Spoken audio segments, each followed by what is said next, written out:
जय श्री कृष्णा, श्रीमन नारायण, जय गुरुदेव की। जैसे भक्तों आप दर्शन करते हैं सभी जानते हैं, हम आपको बताते हैं देवकी नंदन ठाकुर जी के बारे में। जी हाँ, हनुमत कथा, श्रीमद् भागवत कथा, राम कथा, शिव पुराण कथा, ये तीनों कथा गुरुदेव करते हैं।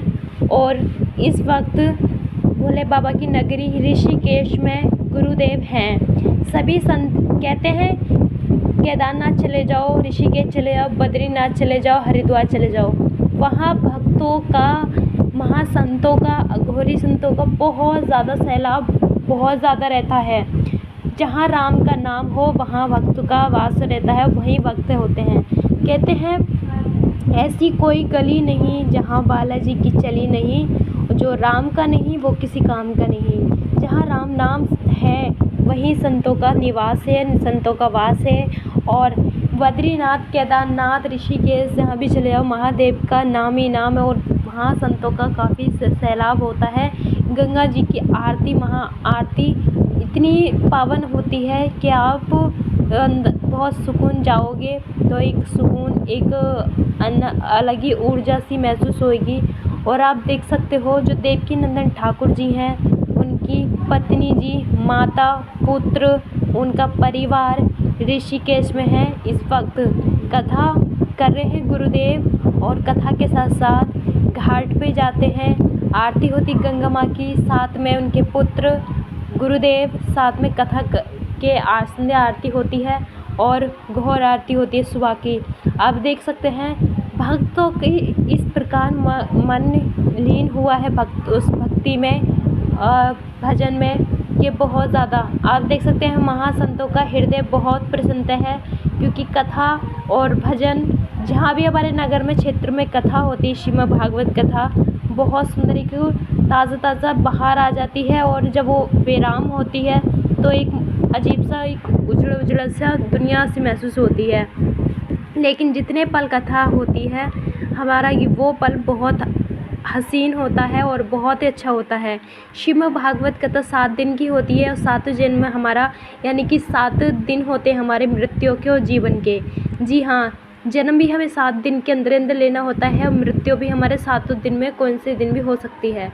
तो जिसने 7 दिन की कथा, श्रीमद् भागवत कथा सुन ली, वो 7 जन्म में उद्धार हो जाता है उसका। श्रीमद् भागवत कथा ऐसी कलयुग के प्राणी को इस वक्त तार सकती है। केवल कलयुग, केवल नाम आधारा, जो सुमरे केवल उतरे पारा। नाम जो रटे इस कलयुग में, कहते हैं ना, सीताराम सीताराम जपते रहिए, जिस विधि रखे राम उसी विधि रहिए।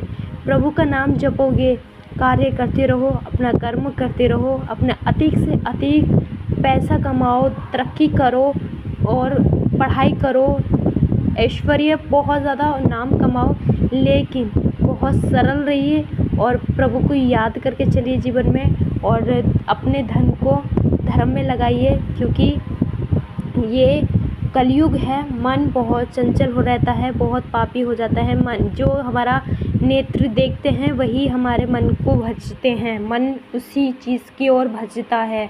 आप श्रीमद् भागवत कथा एक ऐसी है जो हमारे मन को बहुत शांति प्रदान करती हैं, परमात्मा का ज्ञान प्रदान करती हैं, और भजन में हमें, हमारी आत्मा को गंदगी से निर्मल करती हैं। जी हाँ, श्रीमद् भागवत कथा जो देवकी नंदन ठाकुर जी हैं, वृंदावन में रहते हैं। इनकी कथा सुनने काफ़ी दूर दूर से बॉलीवुड एक्ट्रेस भी आते हैं, और इतना भक्तों का सैलाब बढ़ जाता है। काफ़ी व्यवस्था करने के बाद भी पंडाल में कम पड़ जाती है जगह। देवकी नंदन ठाकुर जी पूज्य श्री गुरुदेव ऐसे हैं जो मात्र वृंदावन में पहले सुपर कथावाचक यही हैं, जो उन्होंने कथा स्टार्ट करनी आरंभ की है। अब तो बहुत सारे कथावाचक हो चुके हैं, लेकिन शुरुआत इन्होंने की थी, और बहुत अच्छी वाणी है इनकी, बहुत सुंदर कथा करते हैं।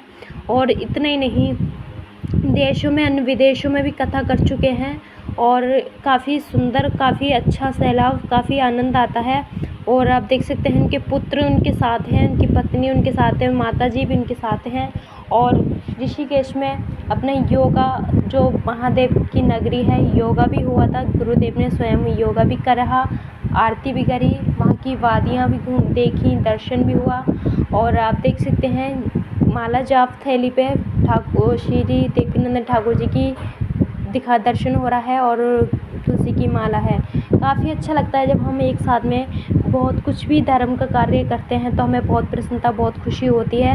महासंतों को और श्रीमद् भागवत कथा में इतना अच्छा लगा, सभी महासंतों सभी एक साथ भक्त का सैलाब जोड़ा और श्रीमद् भागवत कथा सुनने का अवसर प्राप्त हुआ। और इतना ही नहीं, योगा करते हैं तो कुछ भी है, बहुत आनंद आता है। एक हमारे शरीर को एक ऊर्जा, योगा ऐसी चीज़ हमारे शरीर को एक ऊर्जा महसूस कराते हैं। हमारे पूरी बॉडी के पार्ट्सों को बहुत ज़्यादा सही रखना होता है और हमारी योगा बहुत ज़्यादा हमें अपनी बॉडी के पार्ट्सों को प्रोटेक्ट करने में हमारी सहायता करते हैं। योगा एक ऐसी है।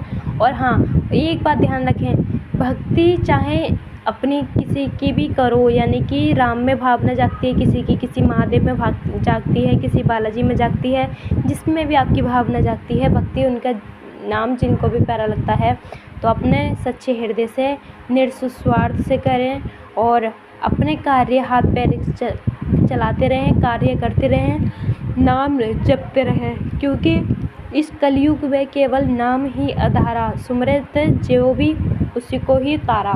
जो इस कलयुग में नाम सुमरेगा उसको ही पार लगेगा भव सागर से। आप देख सकते हैं हमारे प्रभु, हमारे जो श्रीमन नारायण जी हैं, हमारे श्री कृष्ण जी, उनकी नगरी में श्री देवकीनंदन ठाकुर जी रहते हैं। उनको सौभाग्य प्राप्त हुआ है वहाँ व्रज में रहने निवास, और इनका बहुत प्यारा सा मंदिर भी है जो कमल के डिज़ाइन किया है और बहुत प्यारे राधे कृष्ण जी विराज रहे हैं और बहुत सुंदर मंदिर है। वृंदावन में अपनी कथा करते हैं ये और काफ़ी भक्तों का सैलाब वहाँ पे पड़ जाता है। तो प्लीज़ अपने प्यारे प्यारे कमेंट्स करें, कमेंट्स में जय श्री राधे लिखना